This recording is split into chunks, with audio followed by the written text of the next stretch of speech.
जय राम जी की जय श्री कृष्णा जी।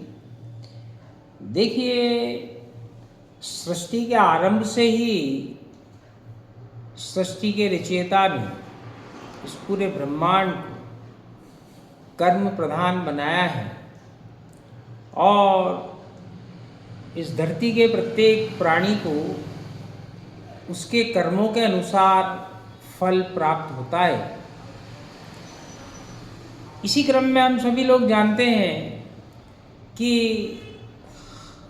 18 पुराणों की रचना श्री हरि गणेश जी द्वारा की गई है। ये सारे के सारे वेद, पुराण, उपनिषद ये सब हमें जीवन जीने के नियम सिखाते हैं। कोई भी व्यक्ति तो इन सभी में महारत हासिल कर नहीं पाता, इसलिए हर व्यक्ति को अलग अलग कार्य दिया है। यदि हमको उससे कुछ जानकारी प्राप्त होती है तो उसे हमें फॉलो करना चाहिए। इसी 18 पुराणों में से एक महापुराण भविष्य पुराण के अंदर ये बताया गया है, हर इंसान को उसके शरीर, मन, वचन, बातों के लिए किए गए अपने पाप और पुण्य को भोगना पड़ता है और उनमें से कुछ कामों को महापाप की श्रेणी में रखा गया है। तो वो हमारा अंतर्मन स्वयं जानता है कि ऐसा नहीं करना चाहिए, तो वह पाप की श्रेणी में जरूर आता है। भविष्य पुराण के अनुसार 5 बड़े जो महापाप बताए हैं उसमें नंबर 1 है अनीति का धन प्राप्त करना। नंबर 2 है गुरु से धोखेबाजी करना। नंबर 3 है पशुओं पर अत्याचार करना।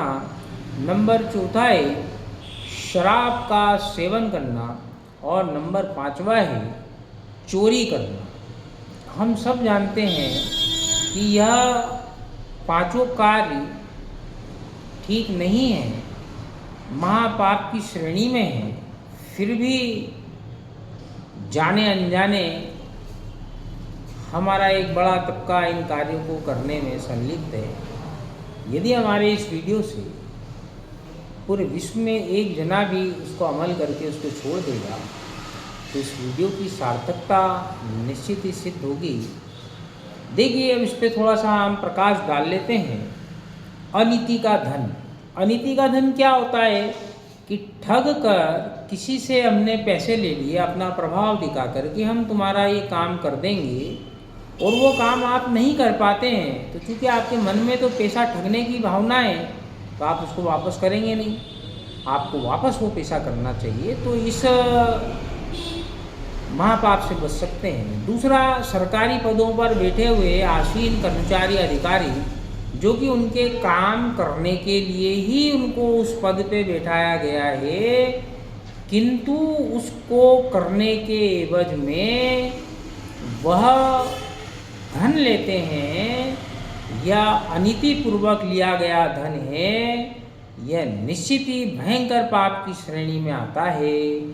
यदि हम किसी के हिस्से को चुरा लें, जैसे भाई बंद होते हैं, किसी में लालच आ जाता है तो वो अपने भाई से अधिक धन प्राप्त कर लेता है त्रुटिवश, या किसी प्रकार का षड्यंत्र रच के, वो अत्यंत महा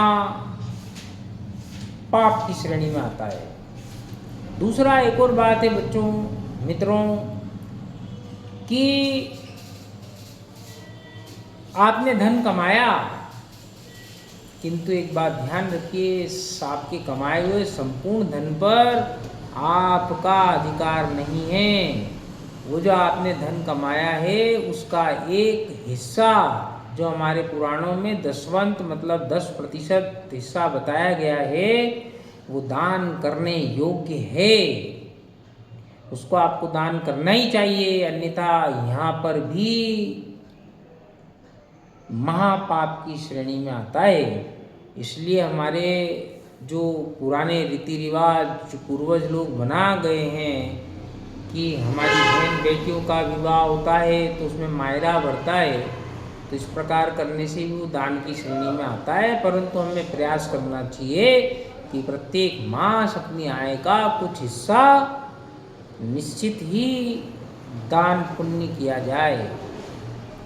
दूसरा महापाप आता है गुरु से धोखाधड़ी। देखिए, जो गुरु होते हैं वो अच्छे बुरे का ज्ञान आपको अवश्य देते हैं। देखिए, यहाँ अभी वर्तमान शिक्षकों की बात नहीं चल रही है। किसको यदि आपने अपना गुरु बना रखा है, आपका आध्यात्मिक गुरु बना हुआ है, तो वह आपको बहुत अच्छे बुरे का ज्ञान देते हैं, पूरे जीवन भर आपका मार्गदर्शन करते हैं। अतः वह आपके पिता तुल्य होते हैं। जो आपका सर्वश्रेष्ठ चाहते हैं उन्हीं के समकक्ष होते हैं। उनके साथ किसी भी प्रकार की धोखाधड़ी किया जाना अत्यंत ही महापापी बनाता है और 80 पत्र वन नामक नरक में डाला जाता है। देखिए, गरुड़ पुराण में 28 प्रकार के नरकों का बताया गया है। उसी के अंदर एक है 80 पत्र वन नरक। इसके अंदर 80 और पत्र से नाम से आपको स्पष्ट होता होगा कि वहाँ के जो भी जंगल हैं, उस जंगल के जो पत्र हैं, पत्ते हैं, झाड़ियाँ हैं, वह सब तलवार नुमा आकृति के हैं। वहाँ पत्ते तलवार हैं, उनके छोटे छोटे जो हिस्से लगे हुए हैं वो चाकू हैं, नुकीली धातुओं के समान हैं। जब हम फूल पत्र चुनने के लिए डालियों से फूल पत्र चुनते हैं और उसमें जैसे गुलाब में कांटा लग जाता है तो कितना जो है दर्द होता है, तो ऐसे ही इस 80 पत्र वन में जो पत्र हैं वो सब तलवार नुमा है। तो वहाँ कितना कष्ट भोगना होगा यह तो भोगने वाले ही जाने। ऐसा भविष्य पुराण में है, क्योंकि मैंने पढ़ा तो मैंने सोचा आपको जरूर अवश्य करवाएं। नंबर तीसरा है पशुओं पर अत्याचार। देखिए, इन पशुओं को भी बनाया गया है। हो सकता है हमारा भी पूर्व जन्म इन पशुओं में से ही कोई ना कोई हो। तो हमें जो पशु हमारे निकट रहते हैं उनके साथ एक मानवीय व्यवहार करना चाहिए। आपको ऐसा लगता है कि कोई पशु भूखा है, उसको आप भोजन कराइए, चारा डालिए, जल पिलाइए, पानी की कुंडी अवश्य अपने घर के बाहर रखा कीजिए और उसको भरा कीजिए, उसको नियमित सफाई भी किया कीजिए उसके अंदर। तो जब वो जो हमारे समाज में रहने वाले गाय हैं, कुत्ते हैं, बकरी हैं, ऐसे कई 4 पाँव वाले जो पशु होते हैं, वो आकर उसमें से जल पिएंगे, आपके बहुत सारे पापों को वो काटेगा, आपकी बुद्धि एकदम संयमित बनाएगा, जिससे आपके पास अच्छे अच्छे कार्य होते जाएंगे। आप देखते ही हैं समाज के अंदर लोग सकोरों का वितरण करते हैं और सकोरों में हम जल रख रख करके जगह जगह टांगते हैं। तो हमें समाज के सकोरे के जल वितरण पर नहीं रहना चाहिए। यदि आपके पास यदि क्या है, घर के अंदर बहुत सारे डब्बे रखते हैं, उसको खाली पड़े हुए हैं, ऊपर ले जाके भर दो, एक बाल्टी पानी ले जा करके एक मकसद में डाल दो। आपको तो जो है ये आपके पास पशुओं की सेवा हो जाएगी और पक्षियों को आप जरूर अन्न डालें।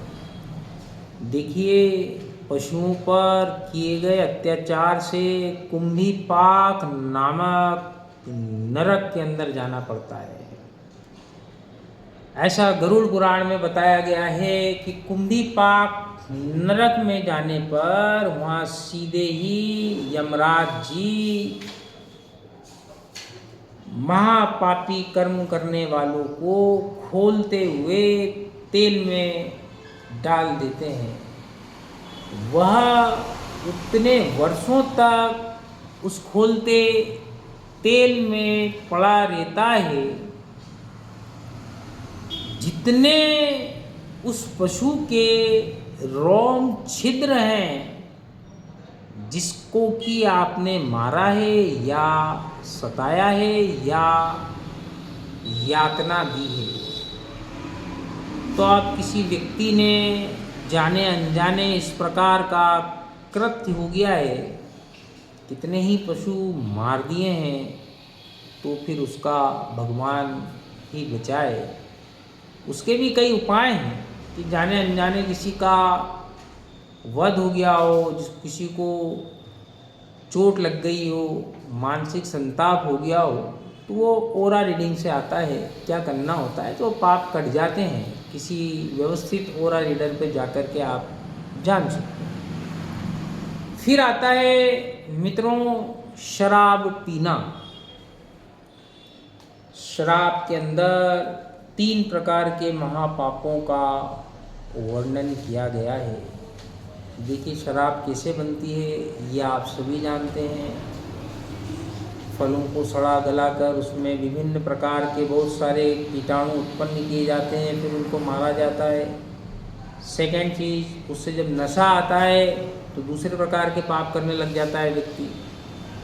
इतने तो पाप होते ही तो समझना चाहिए शराब से बहुत दूर रहना चाहिए।